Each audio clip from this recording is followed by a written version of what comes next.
पुरा बादल लागिरहेछ है पुरै है देख्नु पुरै अहिले कुहिरो लागेर यस्तो भइरहेछ।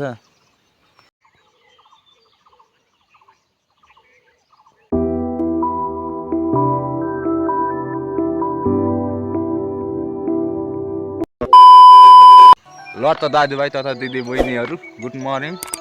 आजको मेरो छोटो मिठो मिनी भ्लगमा तपाईँहरूलाई स्वागत छ। र आज चाहिँ म कहाँ छु भने मेरो घरदेखि माथि डाँडा माउलुदेखि मुनि म चाहिँ अलि घर झर्दैछु।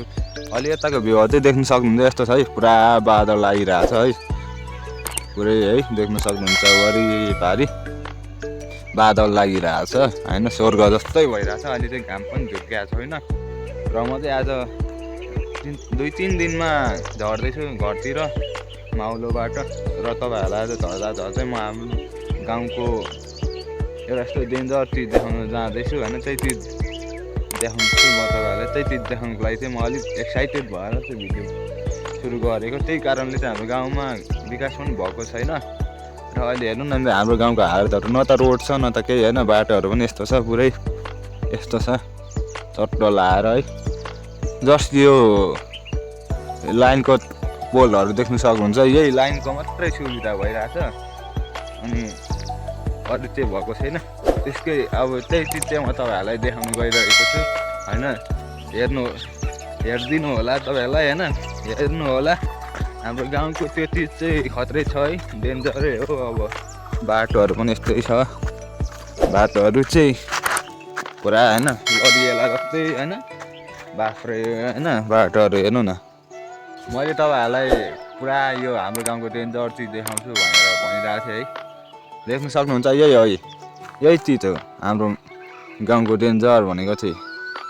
जहाँ हेर्नु सक्नुहुन्छ पुरै अहिले कुहिरो लागेर यस्तो भइरहेछ। ए पहिरो हो कि पहिरो पुरा हेर्नु न उहाँदेखि वारपारै छ अहिले कुहिरो लागेर यस्तो धमिलो देखिरहेछ है। हौ यही जहाँ छ पहिरोले गर्दाखेरि हाम्रो गाउँमा केहीको विकास पनि नभएको क्या।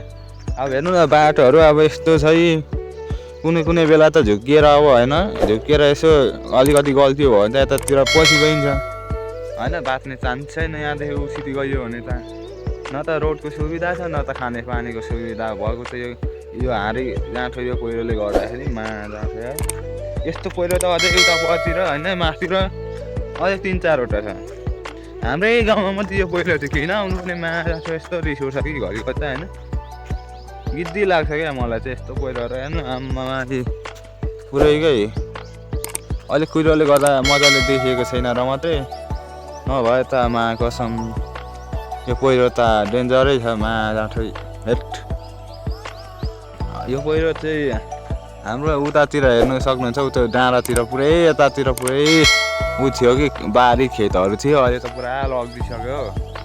यो पहिरो म बच्चैदेखि